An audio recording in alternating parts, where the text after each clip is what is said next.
Hello students, இன்னைக்கு நம்மளோட கிளாஸ்ல 9th மேத்ஸ்ல இருக்கக்கூடிய கிராஃப் சம் தான் பார்க்க போறோம். அதுல பாத்தீங்கன்னா நேரிய சமன்பாடுகளோட வரைபடங்கள் வரைகிறது நம்ம 9th மேத்ஸ்ல இருக்கும்.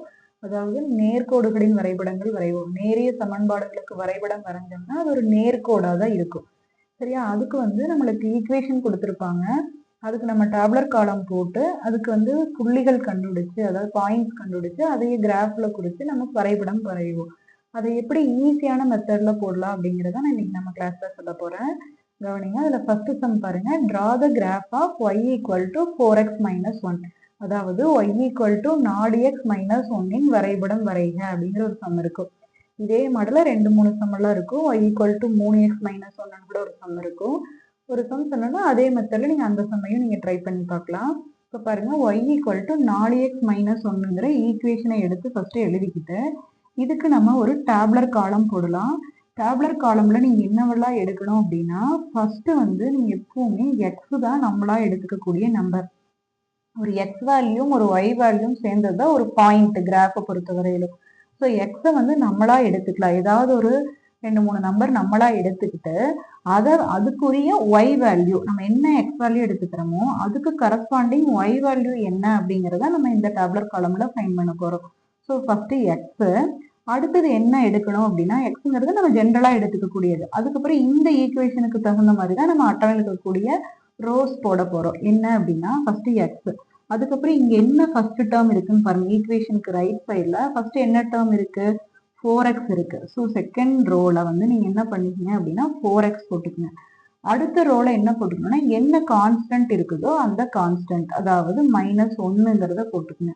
அதுக்கப்புறம் இந்த ரெண்டையும் சேர்த்துனா நம்மளுக்கு என்ன கிடைக்கும்னா y கிடைக்கும். ஸோ அடுத்த காலம்ல yங்கிறத போட்டுக்கங்க. சரிங்களா? இது எப்படி ஃபில் பண்ணோம்? ஃபர்ஸ்ட் எக்ஸுங்கிறது நம்ம காமனா எடுத்துக்கிறது. அதுக்கப்புறம் இங்க 4x இருக்கிறதுனால 4x, -1 இருக்கிறதுனால -1, டோட்டலா yங்கிறதுனால y. இப்போ எக்ஸுக்கு நம்ம என்னென்ன வேல்யூஸ் எடுத்துக்க போறோம் அப்படின்னா, ஒரு நேரிய கோடு தானே நம்ம வரைய போறோம். இதுக்கு நம்ம ஒரு 3 பாயிண்ட்ஸ் இருந்தாலே போதும். 2 பாயிண்ட்ஸ் இருந்தாலே ஒரு ஒரு ஸ்ட்ரைட் லைன் டிரா பண்ணிடலாம். நம்ம இங்க ஒரு 3 பாயிண்ட்ஸ் எடுத்துக்க போறோம். ஸோ என்ன பண்ண போறோம்னா, எக்ஸுக்கு ஒரு 3 வேல்யூஸ் எடுத்துக்க போறோம். அதுக்கு கரஸ்பாண்டிங் 3 ஒய் வேல்யூஸ் ஃபைன் பண்ண போறோம். எக்ஸுக்கு என்னென்ன வேல்யூஸ் எடுத்துக்கலாம்னா, எக்ஸுக்கு மைனஸ்ல ஒரு வேல்யூ, 0, பிளஸ்ல ஒரு வேல்யூ எடுத்துக்கிட்டோம் அப்படின்னா உங்களுக்கு ஓரளவுக்கு உங்களுடைய கிராஃப் பார்த்தீங்கன்னா நல்லா பெருசாவே வந்துடும். எல்லா உங்களுக்கு ஒரு 2 ஒரு கார் பகுதிகளாவது 2 குவாட்ரண்டாவது நம்மளுக்கு அதுல கவர் ஆயிரும் நம்மளுடைய கிராஃப்ல. அதனால என்ன பண்ணலாம்னா, எக்ஸுக்கு மைனஸ்ல ஒரு வேல்யூ, 0, பிளஸ்ல ஒரு வேல்யூ எடுத்துக்கலாம். எந்த வேல்யூ வேணாலும் எடுத்துக்கலாம். நான் ஒரு எக்ஸாம்பிளுக்கு எக்ஸுக்கு -2 எடுக்கிறேன், எக்ஸ் மைனஸ்ல -2 எடுக்கிறேன், 0 எடுக்கிறேன், பிளஸ்ல 1 அல்லது 2 என்ன நம்பர் வேணாலும் எடுத்துக்கலாம். ஸோ நம்ம காமனா மைனஸ் ஒரு நம்பர், 0 பிளஸ் ஒரு நம்பர், இந்த நம்பர் தான் எடுக்கணுமாங்கன்னு சொல்லினா அப்படியெல்லாம் கிடையாது. மைனஸ்லேயே நீங்க 3 வேல்யூ கூட எடுக்கலாம், பிளஸ்ல 3 வேல்யூ கூட எடுக்கலாம், ஏதோ ஒரு 3 வேல்யூ எடுத்துக்கலாம்.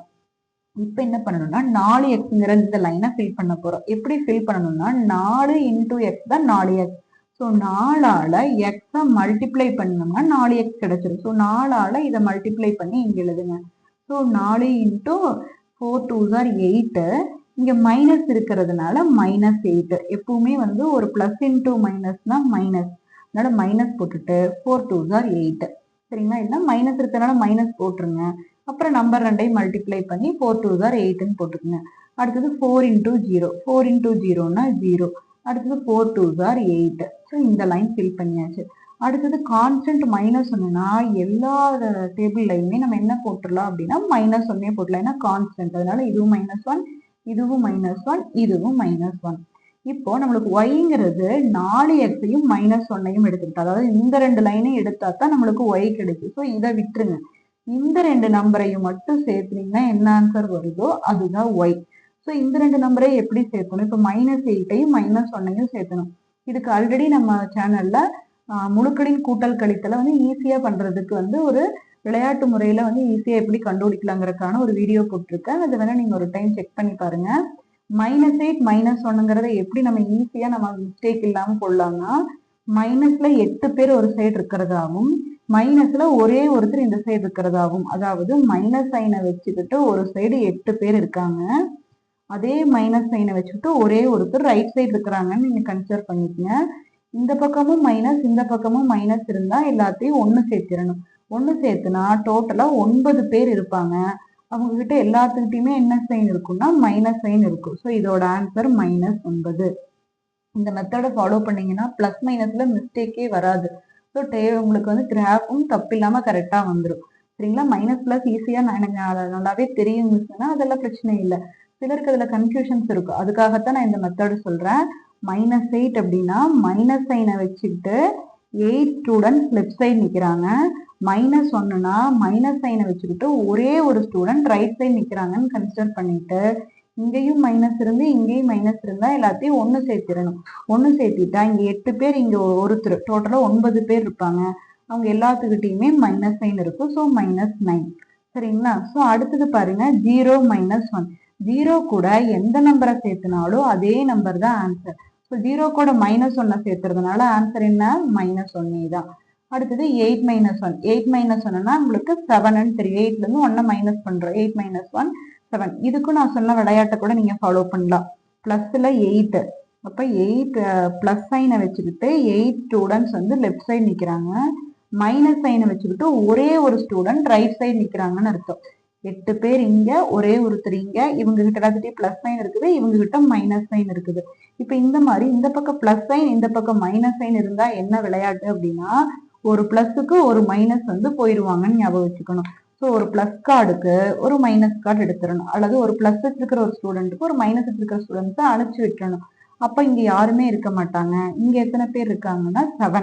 என்ன 7? +7. அதனாலதான் நம்ம இங்க +7 போட்டிருக்கோம். சரிங்களா? நார்மலா தெரியும்னா அப்படியே போட்டுக்கங்க. இல்லைன்னா இந்த மாதிரி ட்ரிக்கை யூஸ் பண்ணி போடுங்க. இப்ப டேப்லர் காலம் ஃபில் பண்ணிட்டோம். இதை வந்து நம்ம பாயிண்ட்ஸா எடுத்து எழுதணும். அதாவது புள்ளிகளா எடுத்து எழுதணும்.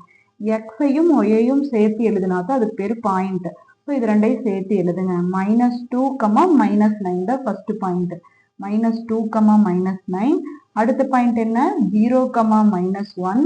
அடுத்த பாயிண்ட் என்ன? 2, 7. ஸோ 3 பாயிண்ட்ஸ் நம்ம வந்து கண்டுபிடிச்சிருக்கோம். இந்த 3 பாயிண்ட்டையும் நம்ம இருக்கக்கூடிய கிராஃப்ல குறிச்சு அதை ஜாயின் பண்ணோம்னா அதுதான் நம்மளுடைய கிராஃப். இதனுடைய y = 4x - 1 வரைபடம். சரிங்களா? ஸோ எப்படி இந்த பாயிண்ட்ஸை வந்து நம்ம அந்த கிராஃப்ல குறிக்கிறது? -2, -9 அப்படின்னா எக்ஸ்ல -2 பார்க்கணும், ஒய்ல -9 பார்க்கணும். இதுதான் எக்ஸ் ஆக்சிஸ். இது எக்ஸ், இது எக்ஸ் டேஷ். இதுல -2 எங்க இருக்குன்னு பாருங்க, இங்க இருக்கு. ஒய்ல -9 எங்க இருக்குன்னு பாருங்க. -9ங்கிறது கீழே. -8க்கும் -10க்கும் நடுவில் இருக்கிறது தான் -9 இருக்கும். ஸோ இங்க இருக்கக்கூடிய -2க்கு நேரு, இங்க இருக்கக்கூடிய -9க்கு நேரு. ஸோ இந்த பாயிண்ட் தான் என்னவா இருக்கும் அப்படின்னா -2, -9 இருக்கும். அடுத்த பாயிண்ட் என்ன? 0, -1. எக்ஸ்ல 0, ஒய்ல -1. -1ங்கிறது எங்க இருக்கும்? 0க்கும் -2க்கும் நடுவுல இருக்கிறதா 0, -1. ஸோ எக்ஸோட வேல்யூ 0வா இருந்ததுன்னா அந்த பாயிண்ட் ஒய் ஆக்சிஸ் மேல வரும்.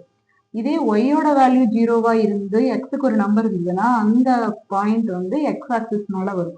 இங்க வந்து எக்ஸோட வேல்யூ 0வா இருக்கிறதுனால அந்த பாயிண்ட் எது மேல வந்திருக்கு? ஒய் ஆக்சிஸ் மேல வந்திருக்கு. அடுத்த பாயிண்ட் என்ன? 2, 7. ஸோ எக்ஸ்ல 2, ஒய்ல 7. 7ங்கிறது எங்க இருக்கும்? 6க்கும் 8க்கும் நடுவுல. ஸோ இங்க 2க்கு நேரு, இங்க 7க்கு நேரு. ஸோ இந்த பாயிண்ட் மார்க் பண்ணீங்கன்னா இதுதான் 2, 7. ஸோ இப்போ இந்த 3 பாயிண்டை ஜாயின் பண்ணி நம்ம என்ன பண்ணிடணும்? ஒரு ஸ்ட்ரெயிட் லைன் டிரா பண்ணிடணும். ஸோ இதுதான் நம்மளோட கிராஃப். எதோட graph? y = 4x - 1. y = 4x - 1 graph இது. இந்த நம்ம வரைஞ்சிருக்கக்கூடிய ஸ்ட்ரெயிட் லைன் தான் இதோட வரைபடம்.